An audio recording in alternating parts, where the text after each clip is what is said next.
Hello friends, yes के पाठशाला channel में आपका बहुत बहुत स्वागत है। आइए दोस्तों, आज हम लोग इस क्वेश्चन को सॉल्व करेंगे। ठीक है, पहले वही कोशिश करना है, वीडियो को पॉज करना है, अपने से इस क्वेश्चन को सॉल्व करना है। इजी है क्वेश्चन, ठीक है, बस कुछ नहीं, बस वीडियो को पॉज करके आप सॉल्व करिए। अगर हो जाए तो बेस्ट है, नहीं हो जाएगा तो हम बताएंगे। ठीक है, तो चलिए हम लोग इसको स्टार्ट करते हैं।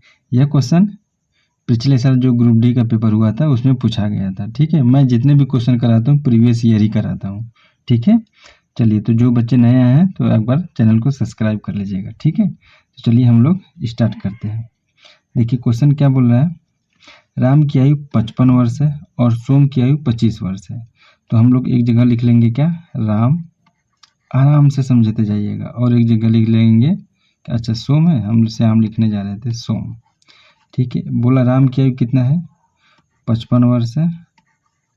ठीक है, और सोम की आयु कितना है, 25 वर्ष है। ठीक है, कितने वर्ष पहले राम की आयु सोम की आयु की 3 गुनी हो जाएगी। राम की आयु सोम की आयु की 3 गुना हो जाएगी। पूछा कितने वर्ष पहले, तो मैंने मान लेता हूँ कि x वर्ष पहले राम की जो आयु हो सोम की 3 गुनी हो जाएगी। तो x वर्ष पहले, तो x हम इसमें से माइनस कर देंगे। ठीक है, और इसमें से भी हम x माइनस कर देते हैं। ठीक है, लेकिन शर्त क्या रखा है, राम की आयु सोम की 3 गुनी, सोम की आयु की 3 गुनी। तो हम लोग क्या करेंगे, 3 का इसमें अगर मल्टीप्लाई करेंगे तब तो इसके बराबर होगा।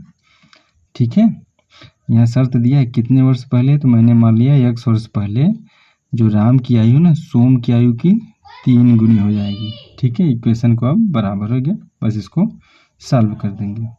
ठीक है, देखिए यहाँ पर क्या हो जाएगा, 55 माइनस x, ठीक है, बराबर 25 3 75 माइनस 3x। ठीक है, अब देखिए माइनस से तो उधर जाएगा प्लस हो जाएगा, तो ये हो जाएगा 2x। ठीक है, और इधर प्लस से उधर जाएगा माइनस हो जाएगा 2x, तो कितना आ जाएगा 20। तो x का मान कितना आ जाएगा 10।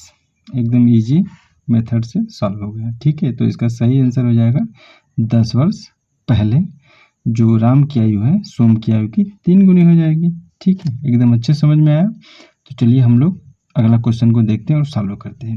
आइए नेक्स्ट क्वेश्चन देखते हैं। क्वेश्चन नंबर 48, प्रत्येक 14 सेंटीमीटर लंबी भुजा वाले समबाहु त्रिभुज का क्षेत्रफल पूछा है कि क्या होगा। ठीक है, तो देखिए इक्विलेटरल ट्रायंगल पूछा है, तो हम जानते हैं कि ये समबाहु त्रिभुज किसे कहते हैं। तो देखिए जिसको नहीं पता है वो ध्यान से देखिएगा। जैसे अगर मान लीजिए त्रिभुज ए है, बी है और ये सी है। समबाहु, बाहु मतलब क्या होता है, भुजा, सम मतलब बराबर, यानी समान बाहु। भुजा सभी क्या होंगी, इक्वल होंगी, यानी ए साइड ए साइड ए साइड, तीनों साइड बराबर होंगी। जब तीनों साइड बराबर होंगी तो तीनों एंगल भी बराबर हो जाएंगे। ठीक है, तो इसी को कहते हैं हम लोग समबाहु त्रिभुज।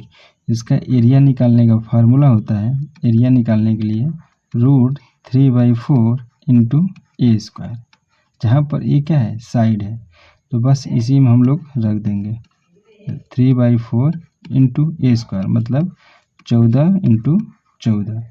तो 2 दूनी 4, 2 सत्ते 14, फिर 2 दूनी 4, 2 एकम 2, 2 सत्ते 14, यानी 49 रूट क्या आ जाएगा, 49√3।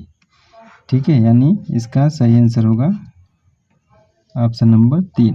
आइए अगला क्वेश्चन देखेंगे हम लोग। क्वेश्चन नंबर 50 क्या कर रहा है, यदि किसी पुस्तक को 14% हानि पर बेचता है, यदि विक्रय मूल्य 100 रुपये की वृद्धि होती है, यदि तो उसे 6% का लाभ होता है, तो पुस्तक का सीपी पूछा है क्या होगा। क्वेश्चन समझिए, ऐसे निकालना होगा तो 14 6 जोड़ दीजिए 20, यानी 20% का वैल्यू कितना हो गया, 20% का वैल्यू हो गया 100, 1% का वैल्यू कितना हो गया 5, तो 100% का वैल्यू कितना होगा 500। यही होगा आपका आंसर।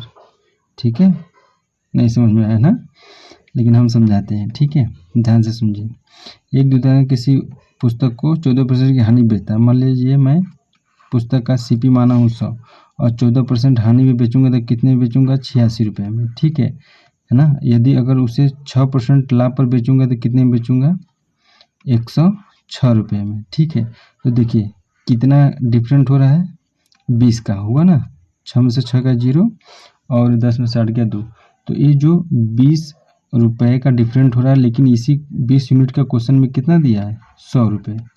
ठीक है, तो 20 यूनिट का 100 रुपये, तो 1 यूनिट का कितना हो गया 5 रुपये। ठीक है, तो अगर ये 1 यूनिट का वैल्यू 5, तो 100 यूनिट का वैल्यू 500, ये भी 5 गुना हो जाएगा 500। ठीक है, यही आपका आंसर हो जाएगा।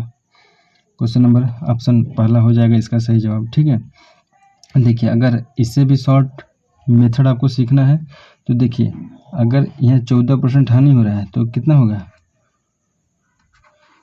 14% हानि हो रहा है तो माइनस का 14% है ना, और 6% का क्या हो रहा है, प्रॉफिट हो रहा है, तो प्लस का 6, तो डिफरेंट कितना होगा 20%। डिफरेंट कितना होगा 20%। यही 20% का वैल्यू कितना दिया क्वेश्चन में 100, और तब 1% की वैल्यू कितना आ जाएगी 5। अब देखिए कोई भी चीज़ अपने आप में क्या होती है 100% होती है। जब 1% की वैल्यू 5 तो 100% की वैल्यू 500। ठीक है, आप ऐसे समझना चाहे तो ऐसे समझ सकते हैं, नहीं तो ऐसे समझना चाहे तो ऐसे समझ सकते हैं। ठीक है, तो चलिए हम लोग इस वीडियो को यहीं समाप्त करते हैं, फिर मिलेंगे नेक्स्ट वीडियो में। तब तक के लिए आप लोग अपना ध्यान रखिएगा। Thank you, bye bye.